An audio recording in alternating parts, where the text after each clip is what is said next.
الحمدللہ والصلاۃ والسلام علی رسول اللہ اما بعد۔ آپ پچھلے درس میں یہ جان چکے ہیں کہ اسلام کی بنیاد 5 باتوں پر ہے۔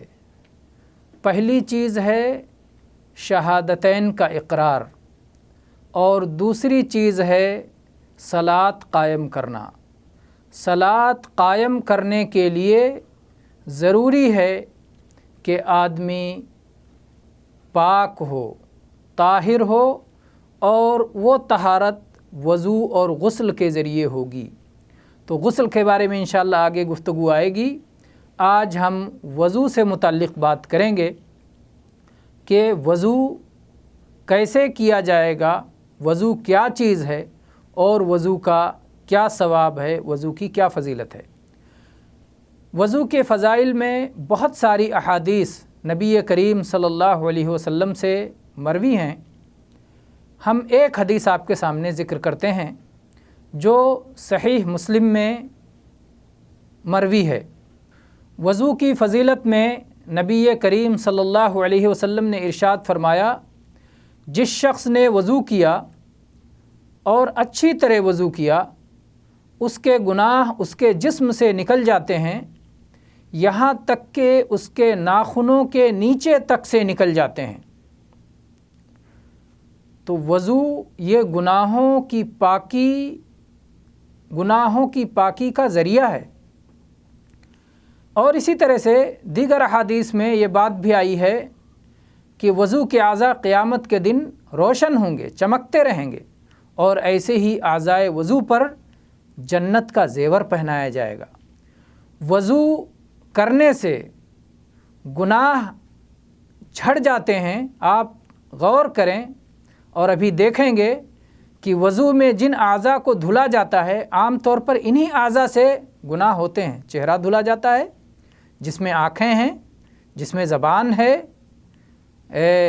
سر کا مسح کیا جاتا ہے، کانوں کا مسح کیا جاتا ہے، کان سے بعض گناہ سرزد ہوتے ہیں، ہاتھ کو دھویا جاتا ہے، پیر کو دھویا جاتا ہے، ہاتھوں اور پیروں سے گناہ سرزد ہوتے ہیں۔ تو جب ایک بندہ وضو کرتا ہے تو ان اعضاء سے جو گناہ سرزد ہوئے ہوتے ہیں وہ جھڑ جاتے ہیں، وہ پاک ہو جاتے ہیں، وہ نکل جاتے ہیں۔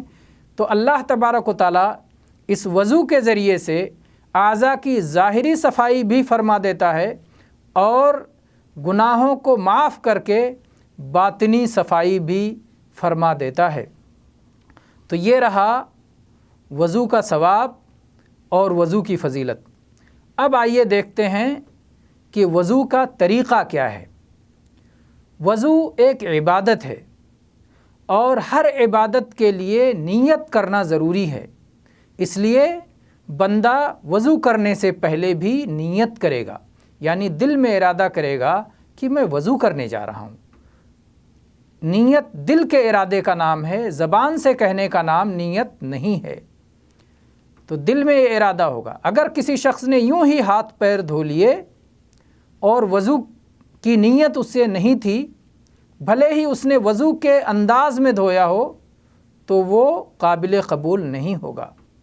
تو سب سے پہلے دل میں نیت کرے گا کہ وہ وضو کرنے جا رہا ہے، اور اس کے بعد بسم اللہ کہے گا، اور اس کے بعد اپنی دونوں ہتھیلیوں کو، دائیں اور بائیں ہاتھ کی دونوں ہتھیلیوں کو دھوئے گا۔ آپ ویڈیو میں دیکھیے کس طرح سے دونوں ہتھیلیوں کو دھویا جا رہا ہے۔ تو دونوں ہتھیلیوں کو اچھی طرح سے دھوئیں گے۔ یہ وضو کا پہلا کام ہوا۔ اس کے بعد میں 3 مرتبہ کلی کریں گے، 3 مرتبہ ہتھیلیاں دھوئیں گے، اس کے بعد 3 بار کلی کریں گے۔ کلی کرنا کیا ہوتا ہے؟ منہ میں پانی ڈالیے، منہ کے اندر پانی کو حرکت دیجیے، اور اس کے بعد اس پانی کو باہر تھوک دیجیے، باہر اگل دیجیے۔ یہ ہے کلی۔ آپ ویڈیو میں دیکھیے کہ بتایا جا رہا ہے کس طرح سے ہاتھ سے لے کر کے منہ میں پانی لیا گیا، اور پھر اسے منہ میں حرکت دیا گیا، اور پھر اس کے بعد باہر اسے اگل دیا گیا۔ اس کے بعد पांचवा काम करेंगे। अब तक 4 काम हुए वज़ू के।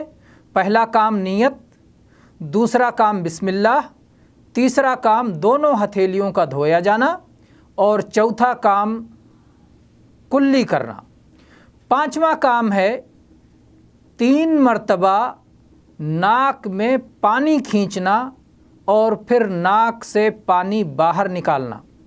हाथ में पानी लेकर के नाक में सांस के ज़रिए से ऊपर खींचा जाए और फिर बाएं हाथ से नाक को साफ़ कर दिया जाए, जैसा कि आप वीडियो में देखेंगे। वीडियो में देखिए कि किस तरह से वज़ू करने वाला दाहिने हाथ से पानी लेकर के नाक में सांस के ज़रिए ऊपर खींच रहा है और फिर उसके बाद में बाएं हाथ से नाक को साफ़ कर रहा है। तो इसी तरह से ये 5वां काम करेंगे हम वज़ू में कि नाक में पानी डालेंगे, सांस से ऊपर खींचेंगे और फिर बाएं हाथ से उसे साफ़ कर देंगे।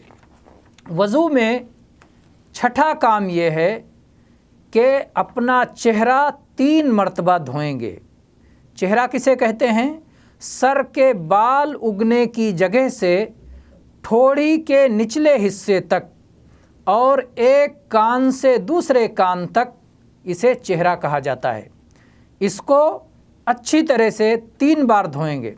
और अगर दाढ़ी है और हल्की फुल्की है तो दाढ़ी और उसके नीचे का चमड़ा भी धोएंगे। और अगर दाढ़ी घनी है, भरपूर है, तो फिर उसका ऊपरी हिस्सा धोएंगे और उसमें खिलाल कर लेंगे। खिलाल का मतलब ये है कि अपने हाथों की उंगलियां दाढ़ी के बालों में डाल लेंगे। वज़ू का 7वां काम ये है कि दोनों हाथों को केहनियों समेत 3 बार धोया जाए। पहले दाहिने हाथ को केहनी समेत धोया जाए और फिर बाएं हाथ को केहनी समेत धोया जाए। केहनी कलाई और बाजू के दरमियानी जोड़ का नाम है। 3 बार दोनों हाथों को धोया जाएगा। 8वां काम वज़ू का है सर का मसह करना।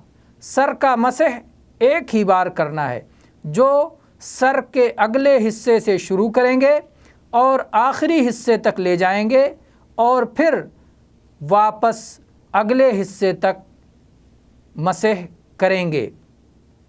तो एक बार मसह करना है। आप वीडियो में देखें कि किस तरह से हाथों को तर करके हाथों को सर के अगले हिस्से पर रखा गया है और फिर उसके बाद हाथ पीछे ले जाया गया है। जब हाथ गुद्दी तक पहुंच जाते हैं तो फिर गुद्दी से वापस उन्हें लाया जाता है उसी जगह तक जहां से कि मसह करना शुरू किया गया था। मसह के माने होता है फेरना, यानी हाथों को सर के बालों पर फेरा जाता है। हाथों को तर करके उसे सर के बालों पर फेरा जाता है। तो ये एक बार मसह हुआ जो सर के इब्तिदाई हिस्से से शुरू करके और इब्तिदाई हिस्से पर वापस लाया गया। वज़ू में 9वां काम है दोनों कानों का मसह करना। और दोनों कानों का मसह एक साथ करेंगे। वो इस तरह कि अपनी दोनों शहादत की उंगलियों को अपने दोनों कानों में दाखिल करेंगे और अपने अंगूठों से दोनों कानों के ऊपरी हिस्सों का मसह करेंगे।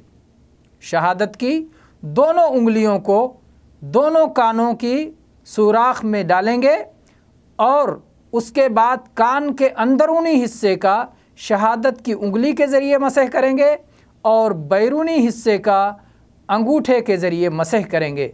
मसह यानी हाथों को फेरना या उंगलियों को फेरना, जैसा कि मैं आपको बता चुका हूँ। वीडियो देखिए, आपको बात समझ में आ जाएगी इंशाअल्लाह। वज़ू का 10वां काम है दोनों पैरों को टखनों समेत 3 बार धोना। पहले दाहिना पैर टखनों समेत धोना। टखना किसको कहते हैं? आपके पैर और पिंडली के बीच में जो जोड़ की हड्डी है, जो दोनों जानिब उभरी हुई है, उसे टखना कहा जाता है। तो टखनों समेत यानी टखने को भी धोना है। पैरों को टखनों समेत 3 बार धोना है। पहले दाहिने पैर को अच्छी तरह धोएंगे 3 बार, फिर बाएं पैर को 3 बार धोएंगे और इस तरह से वज़ू का अमल मुकम्मल हो जाएगा।